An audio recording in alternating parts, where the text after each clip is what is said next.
Welcome to you all to the Gifford Lectures. I'm Emma Wildwood. I'm in the School of Divinity here in the University of Edinburgh, and I'm delighted to welcome our distinguished speaker, Professor Beard, Professor at the University of Cambridge and Fellow of Newnham College, as she continues her series on the theme, The Ancient World and Us, from Fear and Loathing to Enlightenment and Ethics. Those of us who have been here already and heard the first two lectures know that we've been taken to the Colosseum, to gladiatorial combat. We've gazed at the artwork of the ancient world and much more. But we've also been asked to reflect on profound questions like how the ancient world saw humanness, how they categorized issues of identity and categorized the world they saw around them, and how we do that as well.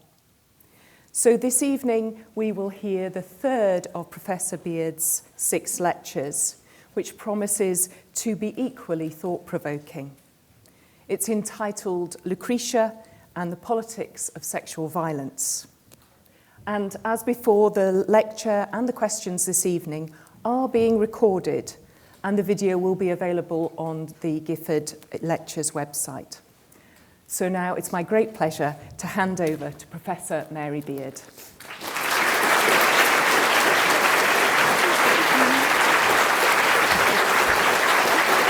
Those are really good.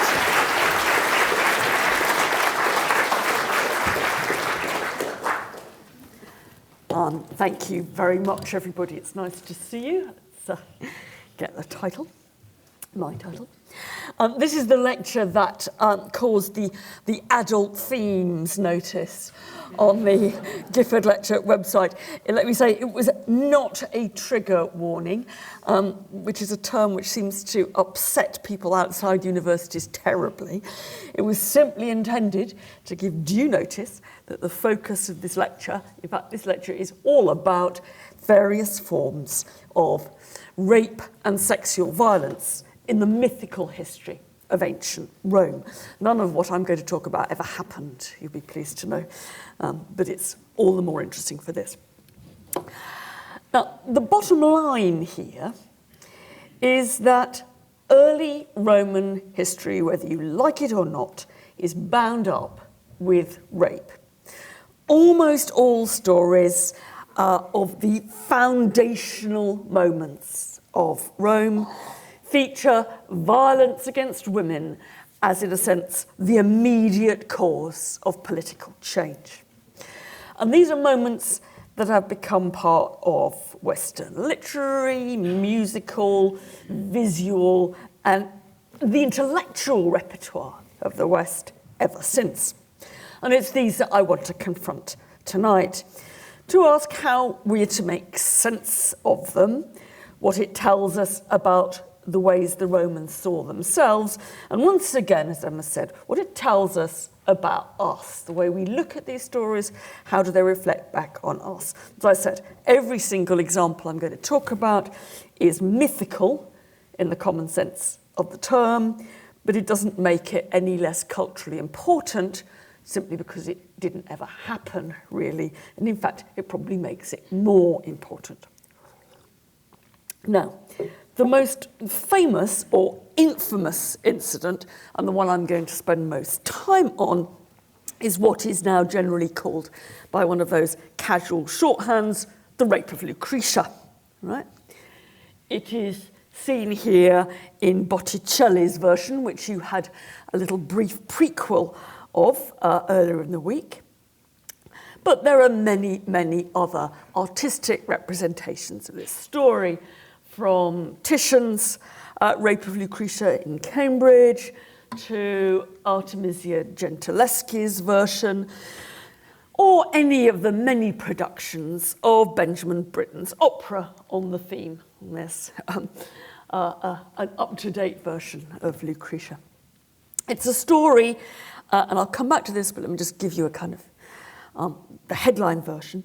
It's a story that is set near the beginning of the history of Rome, in the reign of the 7th of the 7 kings of Rome. They're largely mythical characters, perhaps not entirely. And if we were to put it in our terms, although this gives it a rather spurious precision, it's a story which is set at the end of the 6th century BC. Botticelli actually gives you the narrative quite well, gives you the headline narrative. Lucretia, who you see here, is a virtuous married woman, and she is raped by the son here of the reigning king. Her reaction to this crime is to summon her husband and her father, to tell them what happened, and then, in their presence, to kill herself. And that's Lucretia here, probably dying. I think dying.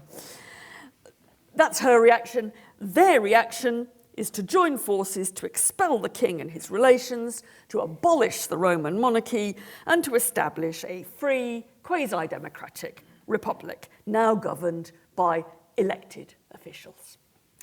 And in case you didn't get the point, in Botticelli's version, here is David. On top of there's the corpse of Lucretia with a dagger rather prominently sticking out. Here's a pillar, David, with the head of Goliath here. David was the Florentine symbol of liberty. So if you are to, if you want the point that the death of Lucretia is the beginning of Roman liberty, Botticelli's given you that. And it is, I think, the most famous story of sexual violence in early Rome, but it's by no means the only one. The whole of Roman mythical history started with a rape. I'm not blaming the wolf here. This is a rather kind of clunky or charming, depending on your point of view, mosaic from Yorkshire, with Romulus and Remus here underneath this grinning animal. Now, we tend to forget, because we think of Romulus, the wolf and the twins, we tend to forget that they were born after their mother, who was a virgin priestess, had been raped by the god Mars. What is more, the first Roman marriage was also a rape. If you go back to the very beginning of Roman history and you say, right, okay, you've got these 2 twins who found the city, Romulus and Remus, they quarrel. Romulus kills Remus and attracts a kind of motley crew of runaways and criminals to be the sort of blokes for his new settlement. But Romulus, because he's smart, realises that you can't have a city with only men, not if you want it to have a future. So he invited to a festival some of the people, the Sabine people, who were living then around about. And in the middle of the festival, he gives a signal and he has his men basically just carry off or steal the young women among the visitors. Now, what you've got on screen here is a version of Poussin's version of the scene. It's memorably reworked by Picasso. And it was also, interestingly, a scene that was publicly paraded in Rome in one of the major buildings of the Roman Forum. Here, just about make out, I think it's quite difficult, because the women are being carried off by these Roman men. As I say, this is the origin of Roman marriage, effectively, and I think for me it's always a kind of interesting, there's an interesting reflection here that those of us who thought that the feminist claim of the 1960s that all marriage is rape, you know, that it wasn't the 1960s feminists what invented that claim. Roman marriage is based on the principle that its origin was rape. And there's more. That's only 3. I'm going to give you one more before we get down to think about what it all means. There's a rather less well-known story set 50 years or so after the death of Lucretia. which was also extremely popular in the Renaissance. According to this story, you've got this new republic, this new quasi-democratic republic in Rome, but there's terrible class conflict in it. It's torn apart by social unrest. So they've established this new system after the death of Lucretia, but it's going very badly. So what the Romans do when they see this social unrest, when they realise they've got to do something about it, is they establish a commission of 10 men to codify law. In the first year, these 10 men did a very good job, but they hadn't finished. So another 10 men were elected to finish it off, and this lot went to the bad in almost every way, including terrible abuse of power. Botticelli did a pair to his Rape of Lucretia, depicting this scene. Now, what happened is that one of these 10 men, Appius Claudius, had decided that he wanted for his bed a poor woman named Virginia, and he made extravagant promises to her, which she rejected, partly because she was already engaged to somebody else. In the face of her refusal, he devised a terrible trick. He had one of her retainers, one of his retainers, claim that the girl was his, i.e. that she was a slave who belonged to the retainer. And when the girl obviously contested this and said that she wasn't a slave, the retainer insisted that they should take that to law. They should have a legal judgment about this, which they did. And the judge in the case, of course, it was all set up, was none other than Appius Claudius, who wanted the girl. And he, of course, passed judgment in favour of the retainer. And the idea is going to be that the retainer would then hand the girl directly over to Appius Claudius. But at this point, the girl's father, you sort of see in this maelstrom here, the girl's father stabbed his daughter to death rather than let her face falling into the hands of Appius Claudius. The only way to save her from that was to kill her. Paternal violence then became an antidote to the violence of the attacker. Here's a rather more lurid but clearer version. There's Virginia now dead, and this is Dad. There was, however, a happy ending. The final upshot was that the people deposed the 10 men and restored full republican government without the corruption. Right? Now, what I want to do this evening is to confront these stories, and particularly the story of Lucretia. I want to face up to them and look them in the eye. And I want not only to think about what the prominence of these stories of sexual violence in the myths of early Rome, in that kind of hyper-real world that the myths construct, I want to think about what that prominence tells us about how the Romans saw themselves and how we should see them. But I also want to think about how and why these stories, particularly Lucretia, has been embraced and paraded and debated in Western culture ever since. To put this in its simplest and slightly jocular terms, if you go back to Botticelli's panels, which were probably commissioned by some Florentine aristocrat to decorate his home, they look as if they're domestic pieces, about 1500. You do have to wonder what lay behind it. You know, when he came home to his wife and said, "I've got 2 lovely panels for the bedroom, darling. You know, one's the Rape of Lucretia and the other's the death of Virginia." What did he think he was doing? Why were they so interested? Why did this seem appropriate? Why didn't she throw them in his face? Now, let me just say at this point that I am taking it for granted, and I'm not going to belabor it as we go on. I'm taking it for granted that these scenes are unpleasant, nasty, and possibly upsetting. And it seems to me absolutely fine for us to deplore these stories. And in fact, I think that one of the things that classics, as a subject, has got better at over the last 20, 30, perhaps 40 years, is actually doing that.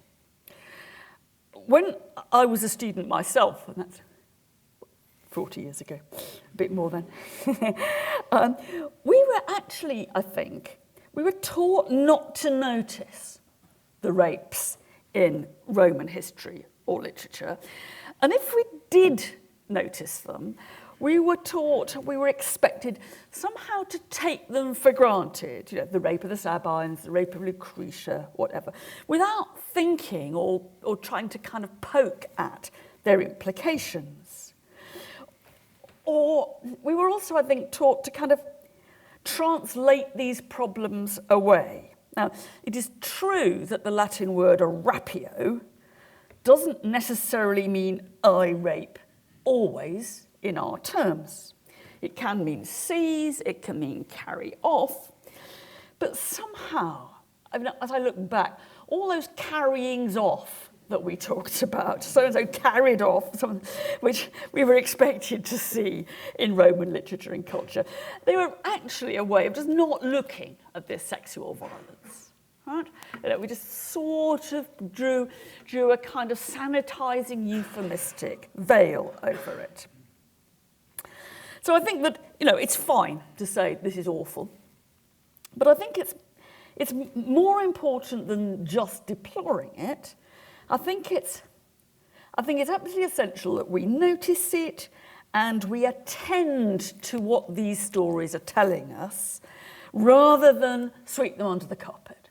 I think not looking at this means that actually I think we misunderstand Roman culture terribly. Because one of the things I think we've got to see is not just that Rome paraded sexual violence, it certainly did that, but more than that, every single major political revolution or turning point in Roman history was integrally bound up with sexual violence. Foundation of the city, the first Roman marriage, the establishment of the Democratic Republic, and its re-establishment after the abuses of the awful Commission of 10. So it's not just there's a lot of rape, there's a lot of rape which is really inseparable from how you understand the politics of Rome. In one sense, there is an inextricable link between the female body and the Roman state. But that's only the start, because all of these Roman stories have gone on being central to moral, political, and sexual debates ever since antiquity itself and right up to now, and especially the rape and suicide of Lucretia. St. Augustine puzzled over the story, Boccaccio featured it in his 14th century compendium on famous women, so did Geoffrey Chaucer. Machiavelli composed a rather odd comic parody of it, so did Pushkin in the early 19th century. Shakespeare wrote his own version. There's a mid-20th century stage version by the French playwright Jean Giraudoux. And of course, as I've said, Benjamin Britten made his own operatic version based on another 20th century French play about Lucretia. And there's literally hundreds more versions of this. And as we've seen, it's represented to countless times in modern art. Interestingly, and I throw this out, and if anybody's got any suggestions, I'd really like to talk about it, there are no certain Roman representations of the rape of Lucretia at all. We have, as I showed you, rape of the Sabines. There's nothing of the rape of Lucretia. The fact is also that just the name Lucretia remains a name to conjure with. Now, I expect some of you know or are a little familiar with Judy Chicago's feminist installation called The Dinner Party, where as a table is laid with place settings for the famous but usually neglected women in history. That you've got people around the table, and on the floor underneath, those that couldn't actually find a place at the table are given recognition by being inscribed on the floor on which the table stands. It was done in the 1960s. Now, sadly, I have to say, Lucretia herself doesn't make it to the main table, but she is on the floor. And in fact, no fewer than 5 Lucretias are found on the floor of Judy Chicago's dinner party. There's our Lucretia, plus this lot. Lucretiamarinilla, who's an Italian woman of the 16th century who wrote a great tract entitled The Nobility and Excellence of Women and the Defects and Vices of Men. Right? A name to conjure with. There's the 19th century anti-slavery campaigner, Lucretia Mott, and then 2 famous Italian 15th century matriarchs, femme fatale, or whatever you like to call them, the Lucretias Borgia and Tornabuoni. All of them are named for the Lucretia of our story. She has, in other words, never gone away. And my claim this evening is that when even now, in the West at least, and I say in the West simply because I don't want to foist these arguments and these prejudices onto the whole planet. When we debate rape, when we debate issues of consent, when we debate what counts as consent, we are still debating questions that were raised in the ancient world itself by this story. Right? Happily, we get some different answers from what the Romans got, but the questions are much the same. But we need first to look at Lucretia's story in a little bit more detail, and we'll have Rembrandt's rather charming version of her. Now, there are various, as always, there are various slightly different versions of this story, but I'm following the longest one, written by the historian Livy, after the end of the Democratic Republic, whose establishment was bound up with the life and death of Lucretia, written, in fact, at the very beginning of the second phase of one-man rule at Rome under emperors, not kings. And he's writing half a millennium then from the notional events of Lucretia's death. As it didn't ever exist. You know, half a millennium is a rather fuzzy term, but a long time ago. It's a long time ago. His story is set at the moment when the early Roman city, and I'm saying city, but we've got to think village, basically. The early Roman big village is attacking one of its neighbours, which is another big village called Ardea, just down the road. It's a long siege, and one evening in this siege, the officers, we would call them officers, who included the king's son, Sextus Tarquinius, and Lucretia's husband, Tarquinius Collatinus. You can see he's also related to the ruling family of the Tarquins. These young officers were sitting up and getting drunk. Livy says rather politely, they were hot with wine. Right? And in a terribly blokish, laddish way, they fell to quarrelling in their cups about whose wife was the best. And unable to agree, they decided, because they were still quite near Rome, they decided, in order to settle the dispute, that they'd get on their horses, gallop back to Rome, and see what the wives were doing, right? And then judge who was the best. When they get there, they discover that most of the women were having just as good a time as the men, right? That they were drinking, partying in the absence of the husbands. Only Lucretia was different. She, in another version of the Britain opera, was spinning with her female slaves. So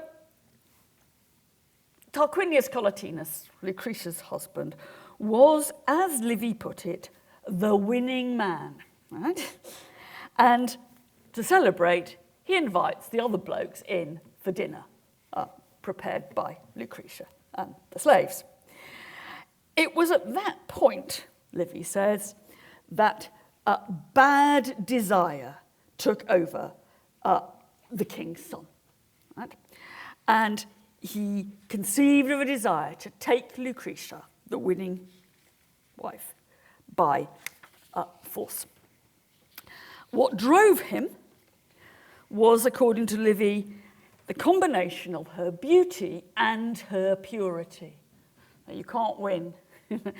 Whether you're pure or beautiful or both, you can't win here. Anyway, so he's got this bad desire. But nothing happens that night. And they all have dinner and gallop back, even more drunk, to their siege quarters. A few evenings later, however, Sextus Tarquinius goes back on his own to Lucretia's house. And she, because she's a good woman, properly entertains him and finds him a guest room. But he is, according to Livy, burning with passion, with love, with amour. And so, sword in hand, he goes to the room where Lucretia herself is sleeping, wakes her, and threatens that she will die if she makes a sound. And that is what is happening in this medieval version. Right. This is Sextus Tarquinius, and there's Lucretia, looking rather matronly, over here. He begs her to sleep with him. And when she holds out, he threatens even more strongly that if she doesn't give in, he will kill her and kill a slave and leave their bodies out together as if they had been caught in adultery and murdered. It was a horribly effective mobilization of another form of the Roman social hierarchy and discrimination. The story of the free versus the enslaved here intersects with male power versus female weakness. And faced with that dishonor, Lucretia submits. Sextus Tarquinius leaves, and Lucretia straight away sends a messenger to summon her husband and father, you see them here, who arrive. She explains to them what had happened, but she says, and I'm quoting Livy here, "Only my body was violated, my mind is innocent, death will be my witness." She then calls on them to avenge what will be her suicide. The men try to dissuade her because they say, look, it's the mind that commits a crime, not the body. You know, you were innocent in your mind. But she won't be swayed. She again insists that she's innocent, and she means, in part at least, I think, innocent of the crime of adultery. It's a bit complicated. I'll come back to that. She insists that she's innocent, but she must nevertheless die. I am not going to provide an example or a justification for any unchaste woman to go on living, she says. And those words became an absolute slogan ever after. I'm not going to provide an example or a justification for any other unchaste woman. And so she kills herself. And you can see how much of a slogan they become, because in this 16th century painting in the National Gallery, probably of another woman called Lucretia, those words are written on the piece of paper by her. I am not going to provide any ulla exemplar. I am going to be no justification for unchastity by my life. In the story, Lucretia then takes a dagger and plunges it in herself.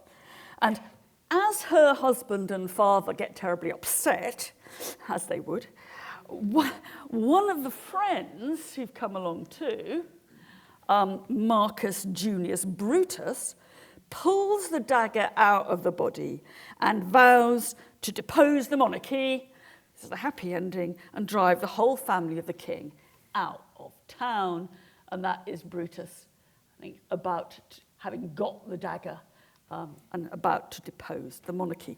Now, the name Marcus Junius Brutus may well sound familiar to you, and that is because he is the mythical ancestor, with exactly the same name, of the Brutus who was the leader of the plot to assassinate Julius Caesar in 44 BC. And I think it gives you a little glimpse of the layered complexity of this myth and this history, how these stories got invented and embellished, when and why. I mean, we have to ask the question, did Brutus in 44 BC assassinate Caesar in order to follow in the noble tradition and his family footsteps, or more likely were those family footsteps partly invented so that the later Brutus who killed Caesar could follow in them? Right? It's terribly kind of convoluted here. Now, there are all kinds of variants on that canonical tale in ancient literature, different emphases, different details, and I'll be looking at one of those later. And there are even in Roman literature, even to my taste, some rather vulgar, blokish jokes about Lucretia. Roman satirists love saying, oh, God, I don't know if I fancy being married to a Lucretia, you know, she'd be really boring. But those apart, you can see some fairly clear themes in the story and in the kind of ideological template, in what makes it make sense. One very clear surface message is obviously the importance of chastity and the virtue that women can claim by displaying chastity. That's what's made explicit in Lorenzo Lotto's portrait, which brandishes Lucretia's own slogan, or the slogan that Livy composed for her. And presumably, it's one thing, that idea of the virtue of the parade of chastity, alongside the assertion of political liberty, which drives the domestic display in this Florentine household. These two very unpleasant stories. Right? What they're doing is saying, chastity reigns in this house. I have to say, I think that must be true at some level. The story of Lucretia is unpleasant, but I can see how you can draw the moral that chastity is a good thing out of it.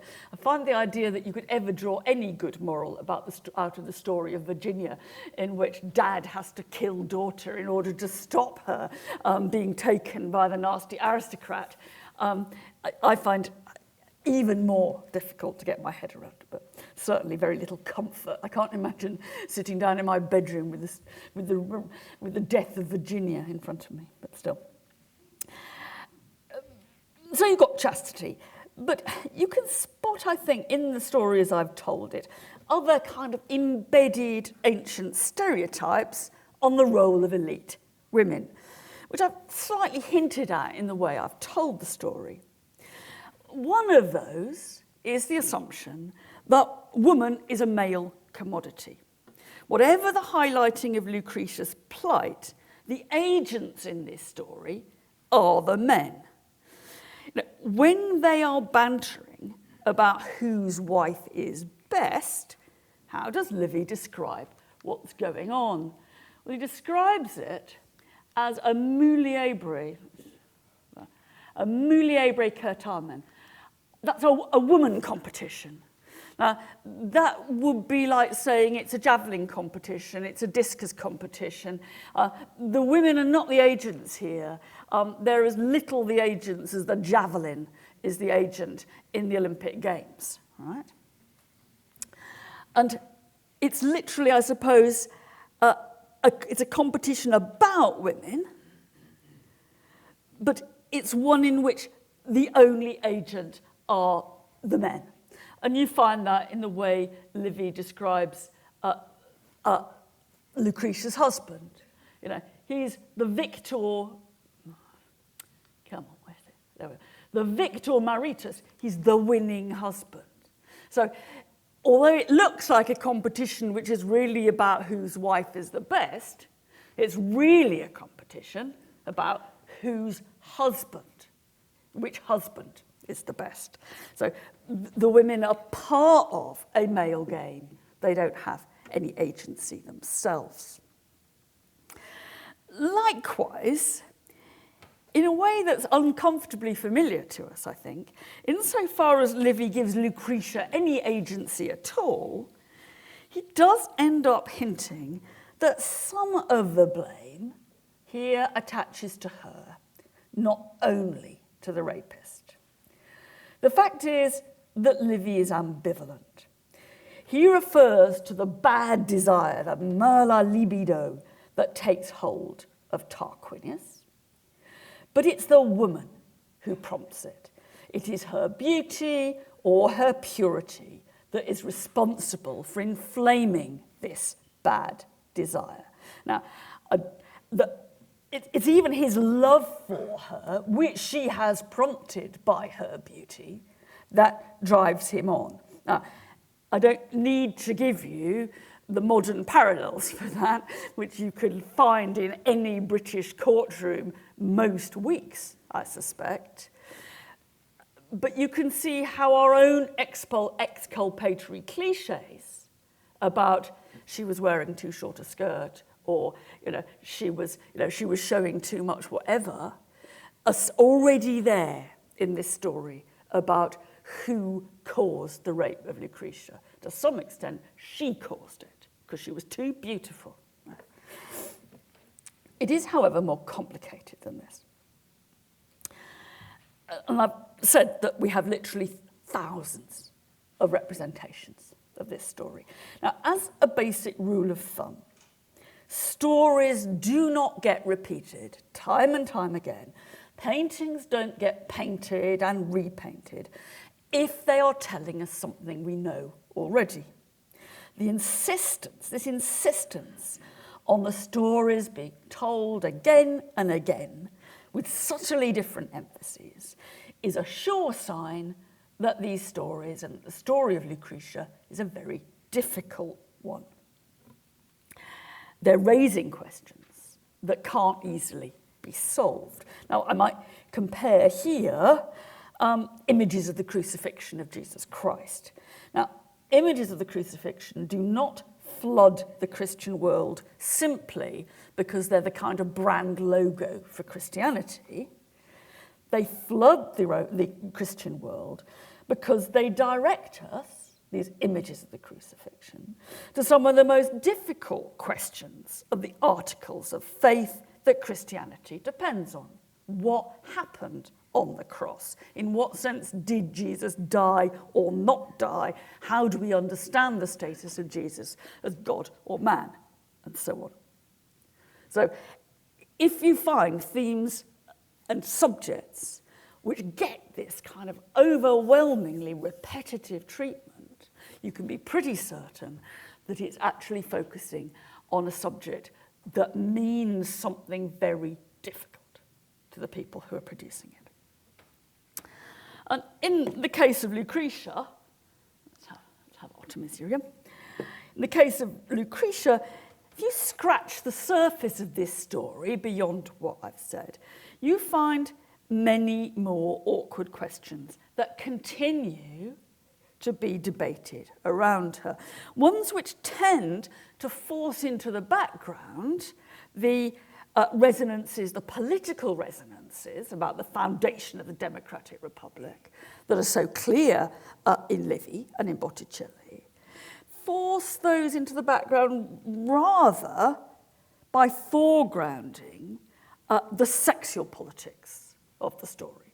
Now, in the way the Romans tell it, there is a very, very strong political resonance here. This is how the great institutions of the Republic start. That does fade away in the repetition of these stories, and it gets more about rape in our terms. And the questions that are raised about Lucretia go back ultimately to issues of guilt or innocence. Now, most 21st century commentators would start with the idea that the only question of guilt surrounds Sextus Tarquinius, the rapist. And it's true to say that although the crime of rape in history is often very differently defined from our own, and it is extremely complicated in Rome. If you were to ask me what exactly is the law of rape at the time Livy is writing, it would be very hard to summarise. Leaving that aside, it's true that none of the accounts we have actually are on Sextus Tarquinius' side. Nobody says he was a good guy. No, that's not entirely true. There are later a couple of wild parodies which suggest that, this is in 16th, 17th century, wild parodies which suggest that, how do you make sense of this? Well, there's a backstory here. They'd had a fling a long time ago, and that's why he comes back. There's more to this than meets the eye. But those are real minor variants. Mostly in the history of Lucretia, nobody thinks that Sextus Tarquinius is a goody, and no one much debates his role. The focus of interest, both in ancient Rome and later, has been on Lucretia, and on how far, as I've already hinted, how far is she guilty here? Now, in technical Roman terms, was she guilty of adultery? Was this adultery with her assailant? And a woman's penalty for that could be death, which she inflicts on herself. Or more generally, and this is what gets going very soon after the first time we see this story in Livy, if she was as innocent as the story suggests, why did she kill herself? How do we weigh up her innocence and her death? And that question lurks already in Livy's account. Now, Livy's is the earliest coherent account we have. He didn't invent this story. We've got traces of it before.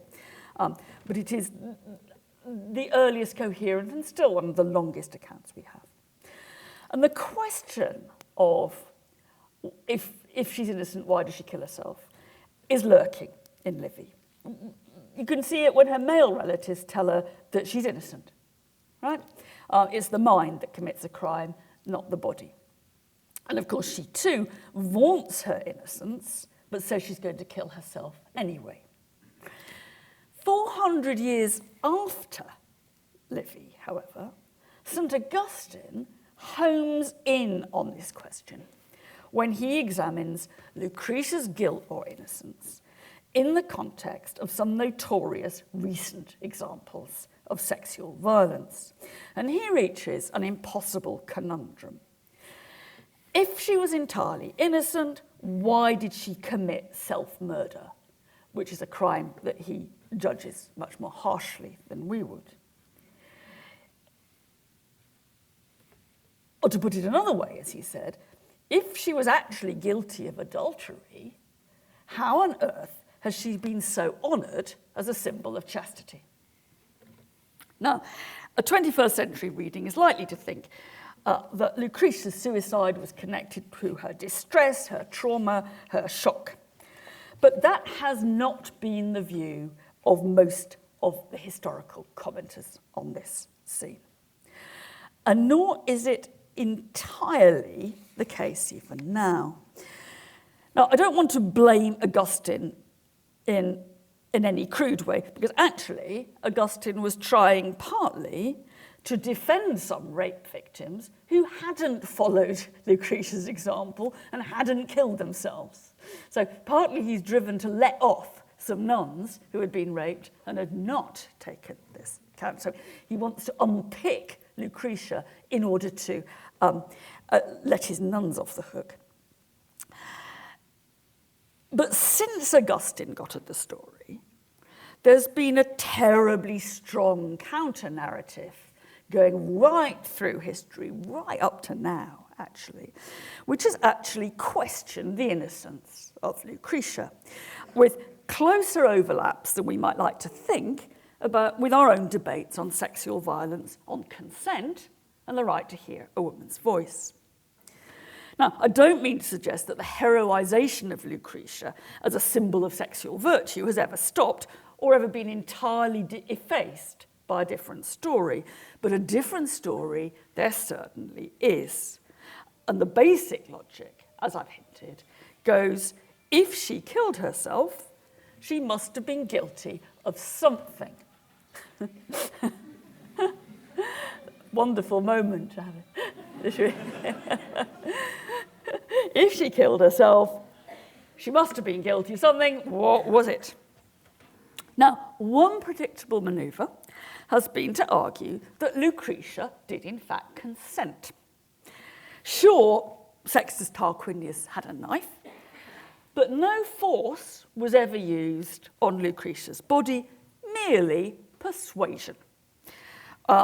One 17th century moralist, William Vaughan, was only one of many who argued that actually Augustine had been too kind on Lucretia, that she had allowed Sextus Tarquinius to do what he did, and so was complicit in their act and had committed adultery.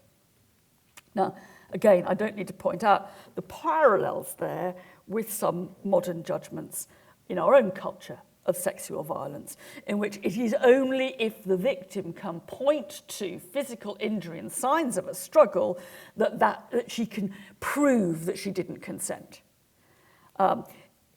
We're still living in a culture in which it's hard to say that you meant no unless you've got bruises, etc., to prove it. That was basically what went back to Augustine and the problem of consent, and all these people who are saying she was, okay, it was rough persuasion, but she agreed.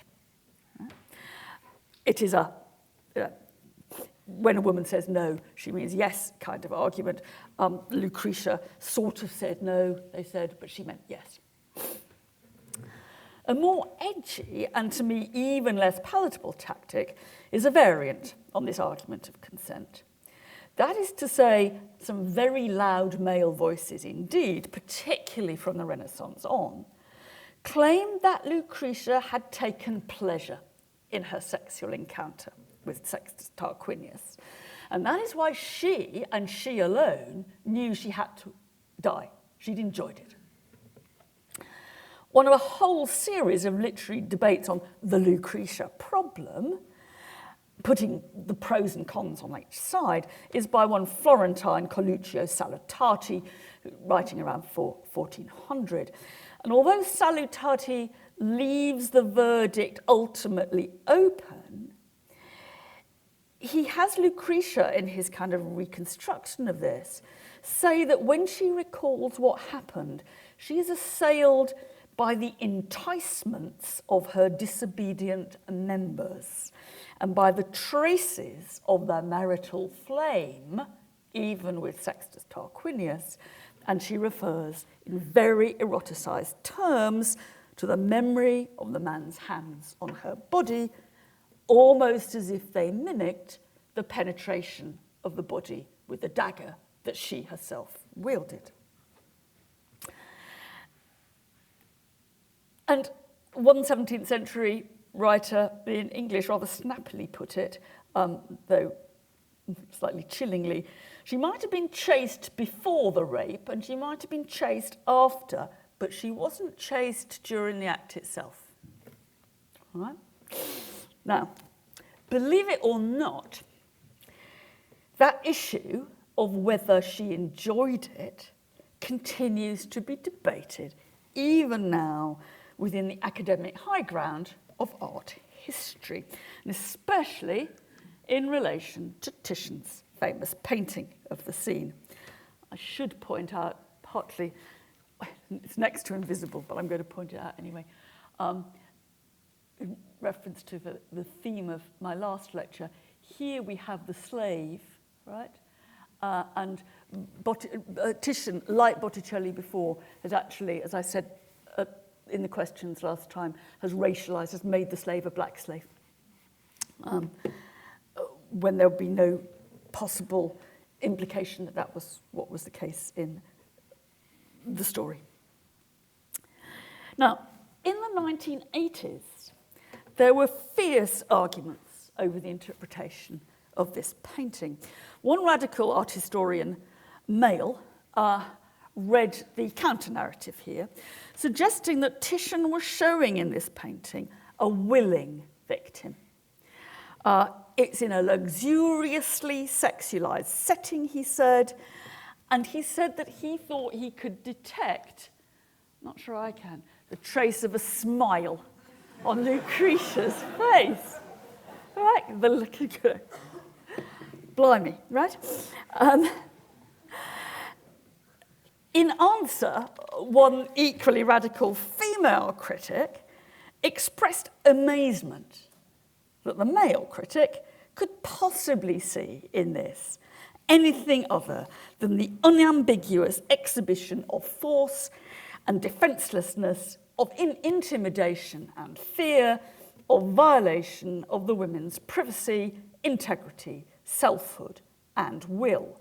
How could you, she said, possibly turn this, which he had done, into an image of Lucretia's consent? Now, I don't want to pursue that particular conundrum now, though we can go on with it in the questions if you like.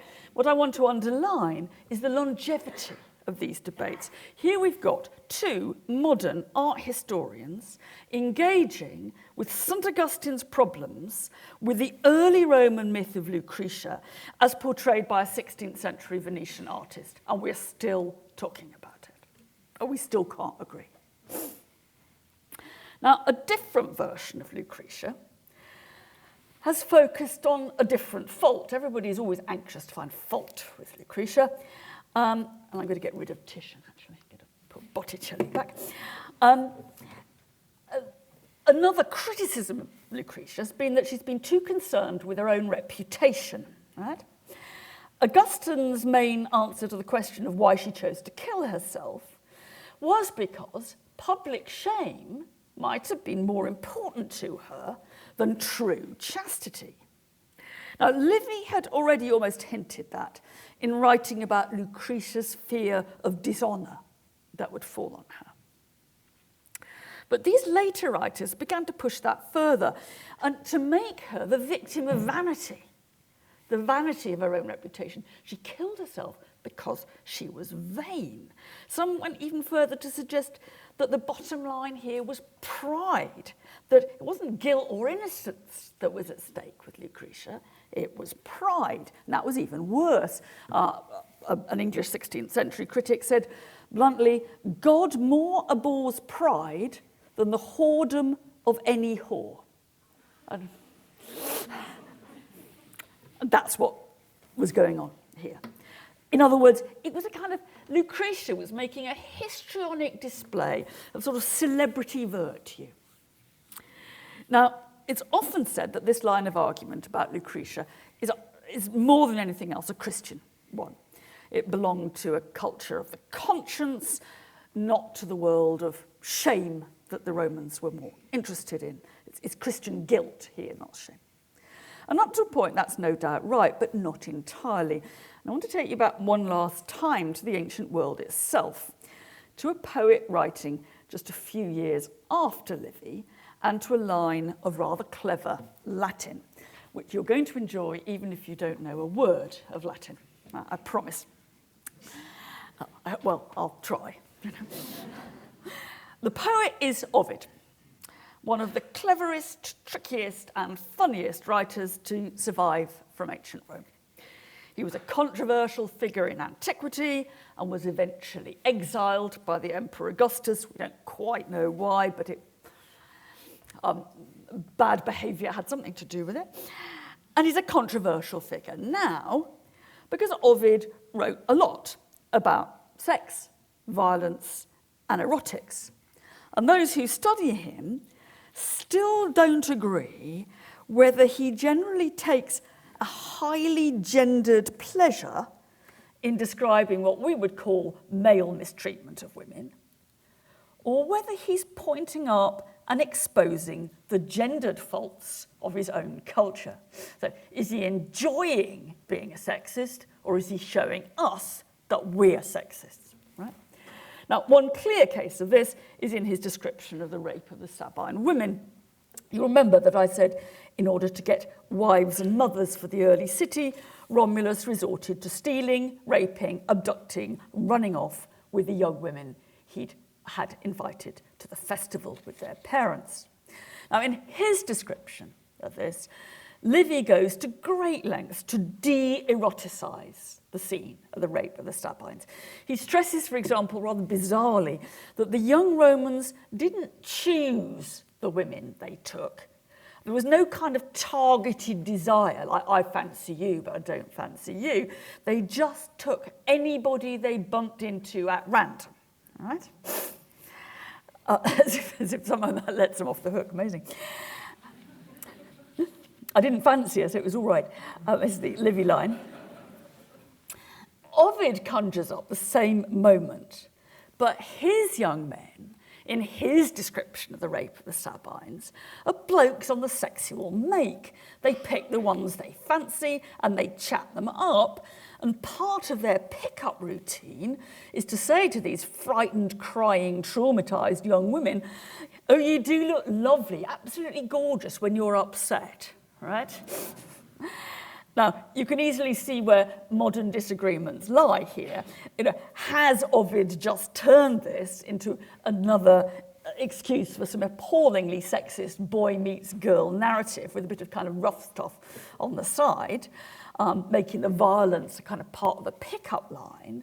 Or, as I would prefer to think, but I don't really know, is Ovid actually calling out the attempts to cover up the sex in these acts of political violence? Is he trying to say, you can't do it like Livy? This is a sexual scene.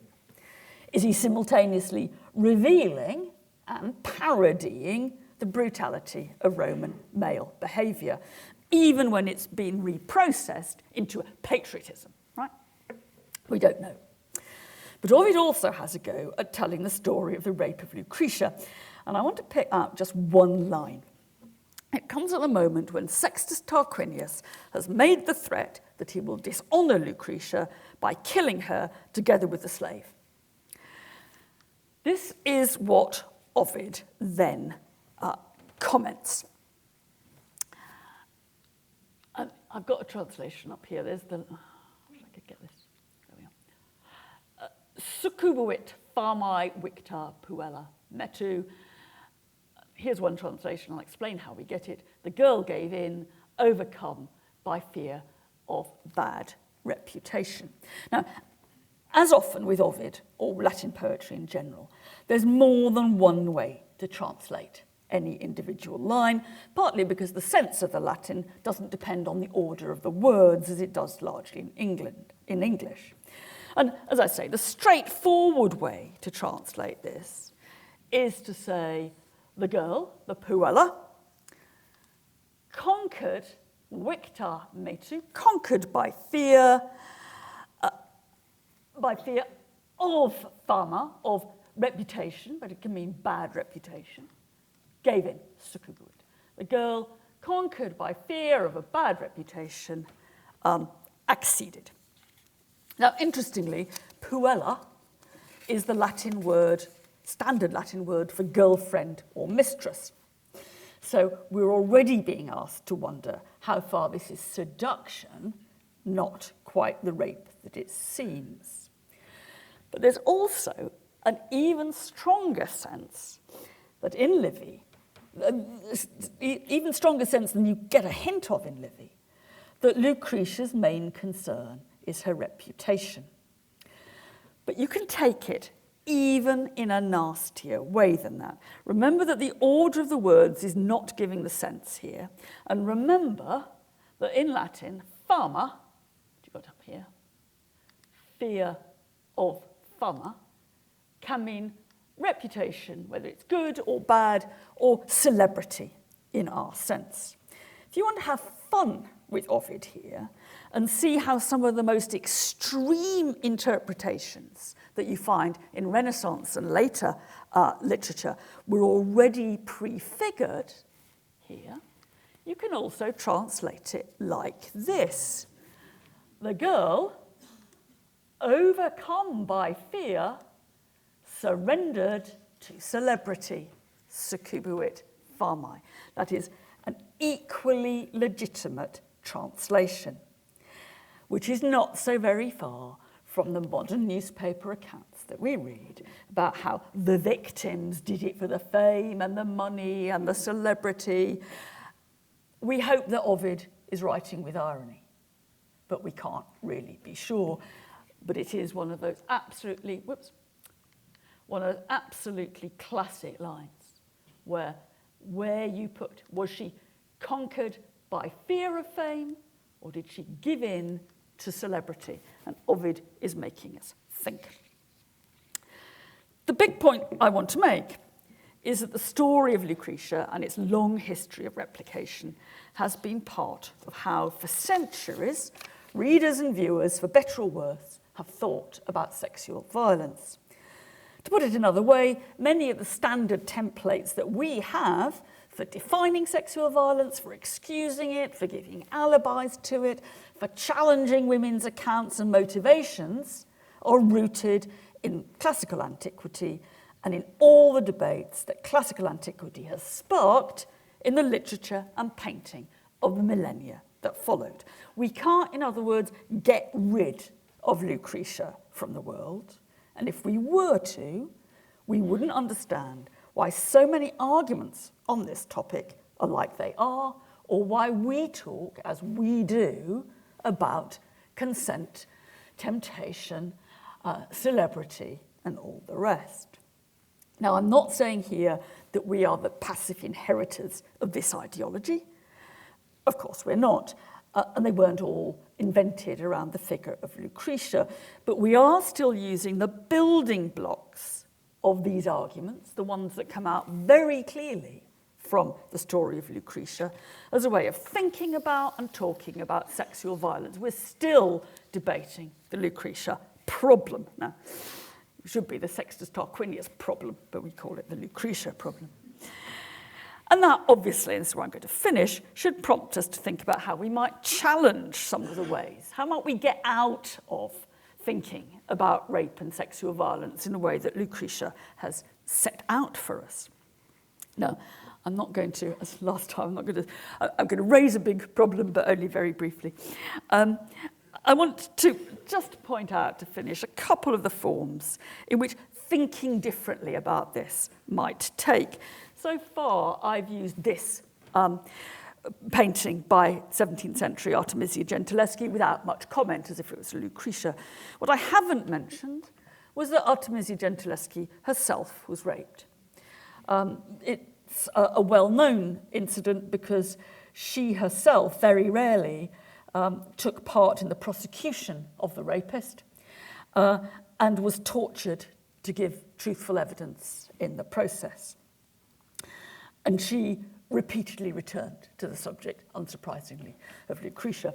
Not a few female art historians have thought, possibly in looking at the work of Artemisia Gentileschi, 17th century rape victim, that we might find a different sort of counter-narrative in some of the paintings. I don't see it here, but if you look at that version, I think that I would challenge anyone to see pleasure and consent in that version of Lucretia. This painting was actually sold for $2 million last year. And one feels something slightly spooky about the idea that the rape victim's painting of a rape victim then makes somebody $2 million, but never mind. We don't know where it is now. It's gone to some bank vault. But I think we can't just look back a few hundred years. We've got to start telling our own stories about Lucretia. If we're not going to throw Lucretia away, which I think we can't, we have to make her speak for us in a different way. We probably have to try to retell her. Now, I'm not sure exactly what this retelling is going to look like, but I have had a sneak preview of a new opera, which is about to open in the autumn in Boston, Massachusetts. And this opera has a twist, because in the opera that we're now going to see on stage, not like the gloomy operas where Lucretia dies horribly, Lucretia turns out not to have died at all. It was all a trick. And the composer, who is, unsurprisingly, think a woman told me that what she'd wanted to do was to take this story, the ultimate story of patriarchal male violence, and try to, and you know what I'm going to end, try to tell it in a way that sort of was better for the Me Too generation. So all we can say is I rather hope that it's successful, but we'll just have to wait and see. Thank you.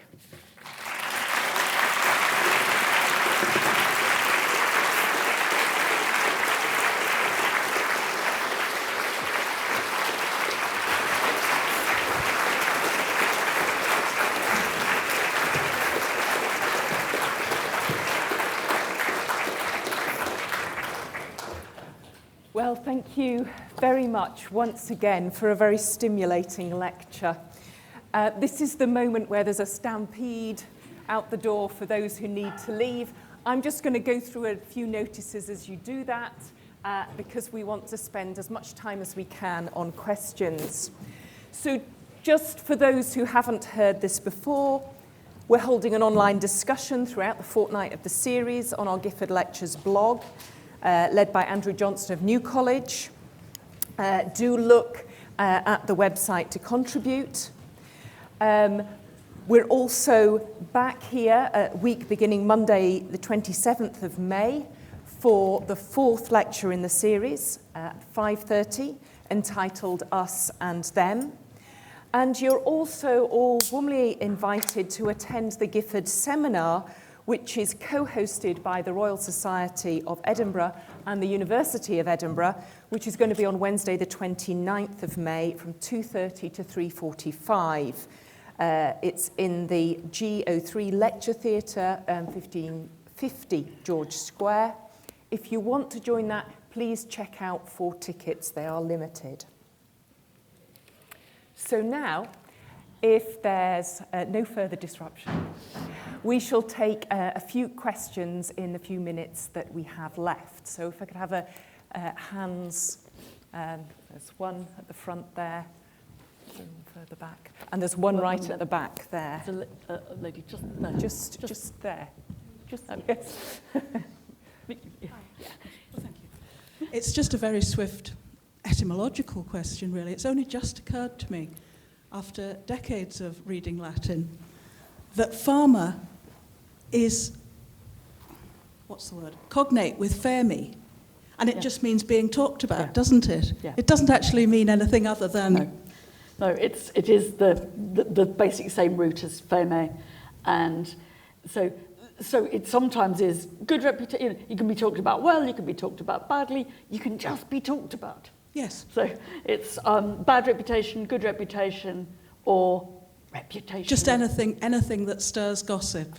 Yeah, and you're in the, if you go back and to think about things like Pericles' so-called funeral speech, talking about, the greatest tribute to a woman was not to be talked about, then farmer and women does not go together in traditional classical culture.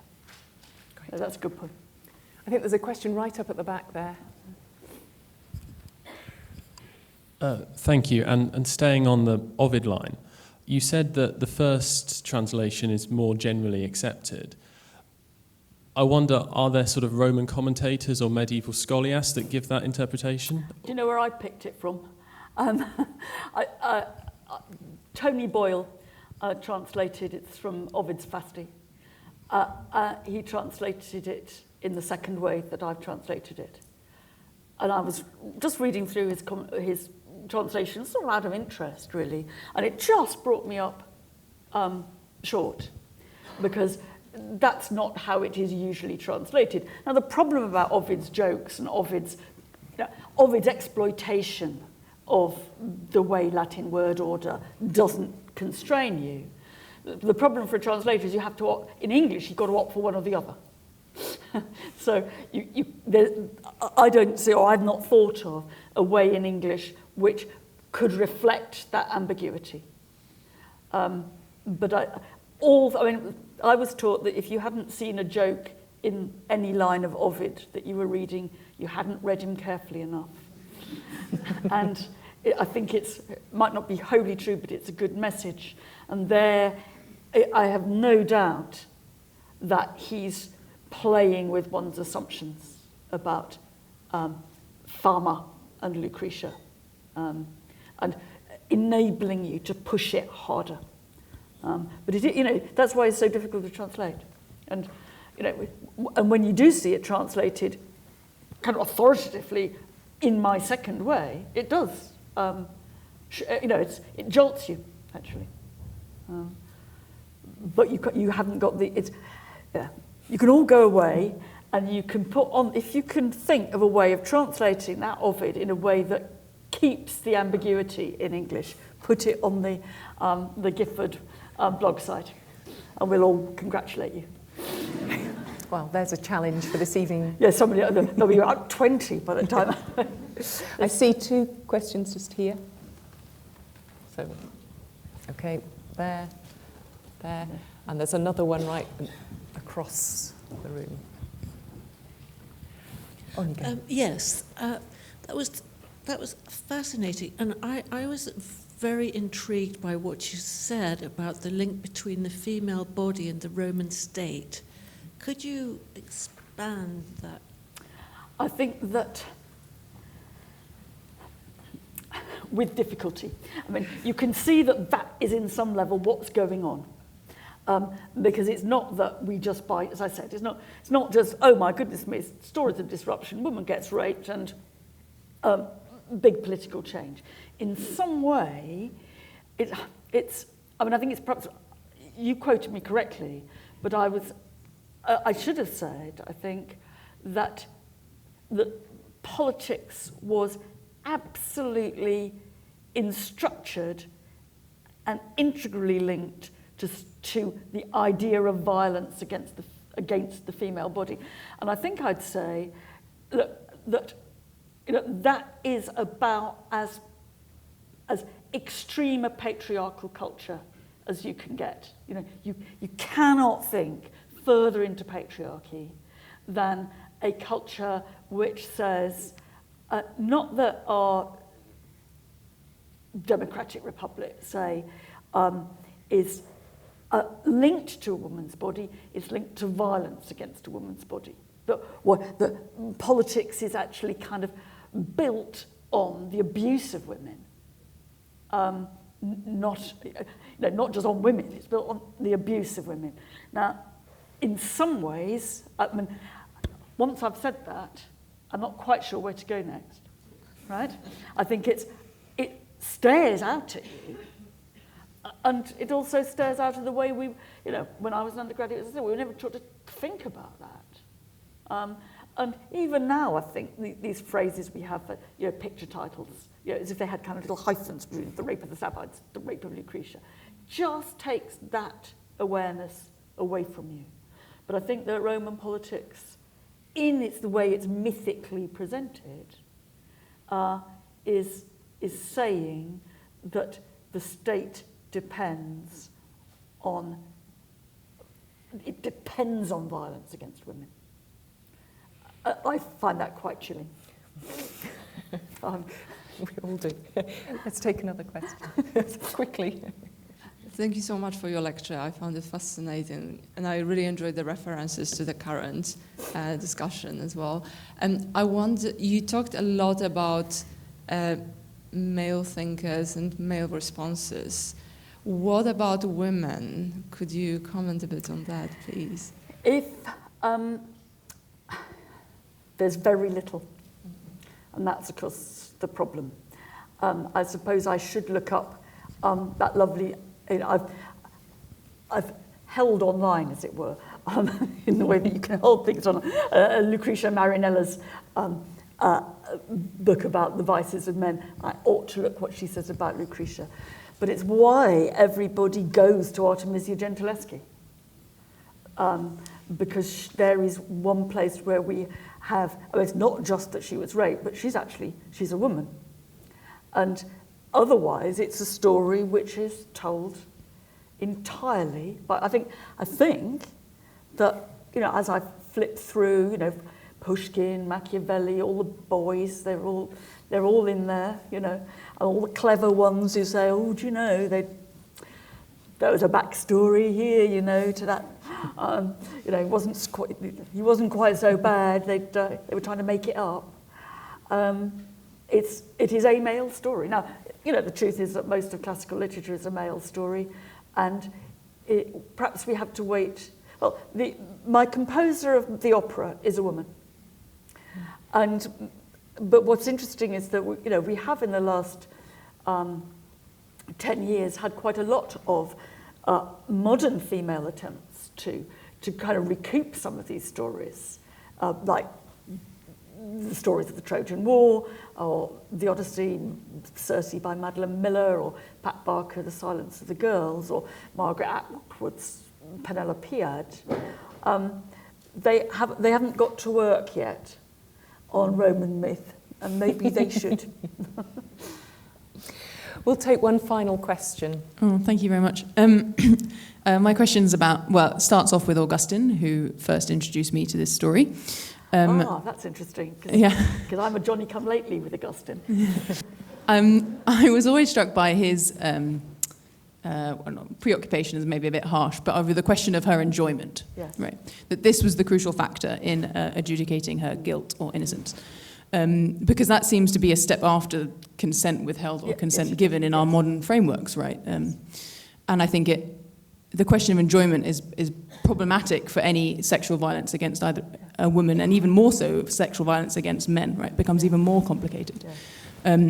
So my question is just, was that a preoccupation with Augustine? Is it clearly evidenced? The question of enjoyment as a question of guilt, is that evidenced pre-Augustine, or is that something he seems to be particularly?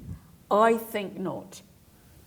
I think consent comes in before Augustine, and the question of whether Lucretia could be deemed to have been persuaded.